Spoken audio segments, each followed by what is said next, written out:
లైఫ్లో స్ట్రెస్ పీక్స్లో ఉన్నప్పుడు ఒక బ్రేక్ అయితే వెళ్ళాలనిపిస్తుంది కదా. సో ఒక షార్ట్ ట్రిప్ టు బెంగళూరు అయితే ప్లాన్ చేసినాం అనమాట. ఇంకా మేము బయలుదేరేసరికి 3:34 అలా అవుతుంది. సో ప్రాపర్ సన్సెట్ టైం ఉండే.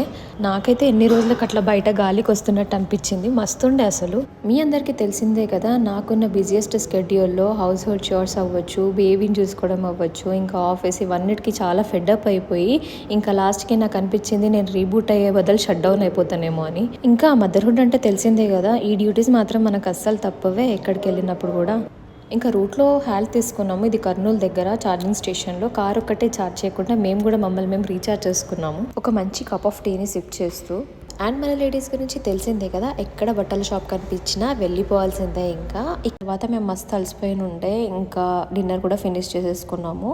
ఆ ప్లేస్ అయితే నాకు మస్తు నచ్చింది. ఇన్స్టెంట్గా రిఫ్రెష్డ్ ఫీలింగ్ అనిపించింది. యాక్చువల్గా మేము ఇక్కడ వచ్చింది ఒక చిన్న పని పైన. సో నెక్స్ట్ డే మేము అట్లా బెంగళూరు సిటీ మొత్తం ఎక్స్ప్లోర్ చేద్దామని బయటికి వచ్చేసాము. అంతలో మా చిన్నోడు షార్ట్ నాపేసేసిండు. అసలు అనుకోలేదు వాడు ఇంత బాగా కోఆపరేట్ చేస్తాడని. సో ఫైనల్గా మనందరికి ఎంతో ఇష్టమైన స్ట్రీట్ షాపింగ్ అయితే కంప్లీట్ చేసేసుకున్నాము. So this is the end of my blog. Upcoming videos చాలా ఇంట్రెస్టింగ్గా ఉండబోతున్నాయి. Until then stay tuned. Bye bye.